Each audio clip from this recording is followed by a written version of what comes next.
Gandang balita nito mga idol, Coach Tim Con sinigurado ang big man na maglalaro sa ating national team Gilas Pilipinas sa nalalapit na FIBA Asia Cup. Well, kung bago ka lang, huwag mong kakalimutan na mag-like and subscribe. Maraming salamat po. Mga kaibigan, isa sa inaabangan ngayon sa ating Gilas Pilipinas ay yung magiging lineup nga po ni Coach Tim Con sa nalalapit na FIBA Asia Cup na gaganapin nga po sa Jeddah, Saudi Arabia ngayong Agosto.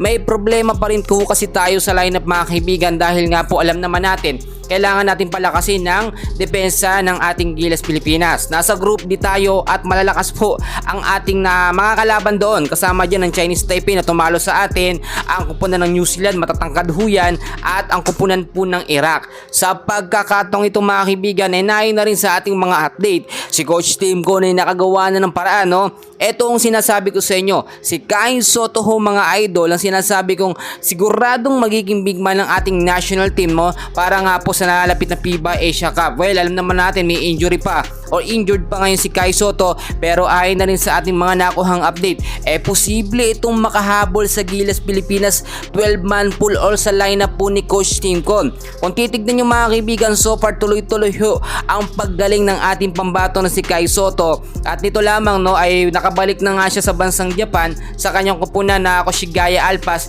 Nagpakita na siya sa mga fans, nagsisigawan ng mga fans si Kai Sotto mga kaibigan, at namimiss na po talaga ang kanyang pagbabalik. Well, balik tayo mga idol, si Kai Sotto mga kaibigan ay fit na fit po sa ating makakalaban sa ating group D mga kaibigan, especially sa kupunan ng New Zealand na tinalo natin noon nung nandyan si Kai Sotto. Ang sinasabi ko, mangyayari na dito mga idol yung tinatawag natin na Twin Tower System po ni Coach Tim Con. Eto nga pong si Junmar Fajardo at si Kai Sotto ang magbibigay ng malakas na depensa dito nga po sa Gilas Pilipinas. Well, marami naman nagsasabi hindi pa nga daw po tapos ang isang taon, paano magiging magaling ang ACL injury ni Kai Sotto. Alam nyo mga kaibigan, ang ACL injury hindi naman yan eksaktong isang taon gagaling. Depende yan sa kondisyon ng pangangatawan at kung bata pa yung pasyente na nagkaroon ng ACL injury. Si Kai Sotto mga kaibigan at bata pa at mabilis siyang nakaka-recovery. Nakita nyo naman sa ilang mga update, dumadaan pa nga sa mga practice or mga